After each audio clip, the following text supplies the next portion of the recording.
Hi, my name is Alex Carlucci with Gustan Associates. I want to talk to you about getting cash back at closing.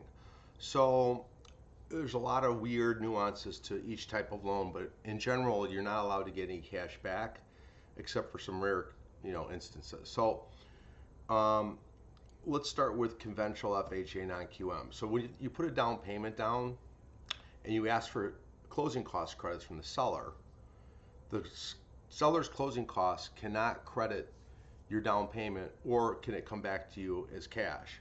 So it can only be applied to the actual closing costs. So if you put your earnest money down and your down payment is greater than your earnest money, then you have to come to close with that difference. Now, if your earnest money is bigger than your down payment, you can get that back. But that's very rare that that happens, but sometimes it does. You cannot, so let's say you're a veteran though, and you're doing no money down and you have extra closing cost credits. You can't use the extra closing cost credits and get cash back. You can pay off your debt with it, but you can't get cash back with the seller credits.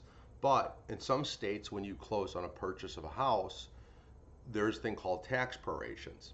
Now, tax prorations is when taxes are paid in the rear. So when you close on the house and your first tax bill comes, you're actually paying the person who owned the house prior tax bill. So at closing, that seller has to give you that tax bill that you're about to pay in the future at closing. And that can come off of your down payment. And if it's greater than your down payment minus your earnest money, then that can come back to you as cash back. And when VA is always no money down, and if you get all your closing costs credited, then you can get that cash back that proration as cash back.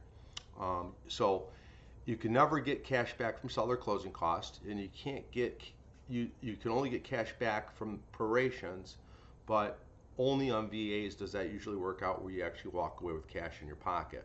On a conventional FHA non-QM, your down payment is usually greater than that proration. In some cases it's bigger, but that's very rare. And then you can get the cash back from that. So that's how cash back at closing works for all loans.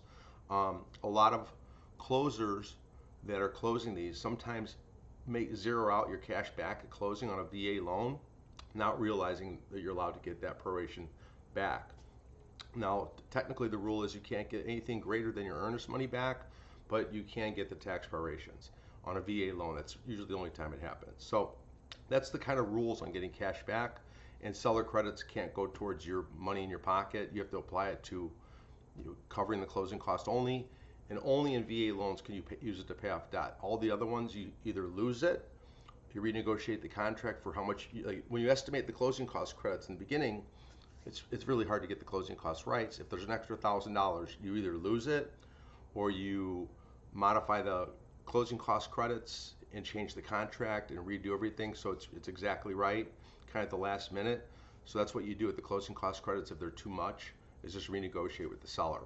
But again, no cash back really allowed except for tax prorations if it's greater than your down payment. So that's the rules on cash back at closings. If you get any questions, give me a call. If you're looking for a mortgage for a purchase or refinance, call me also, 630-915-7550.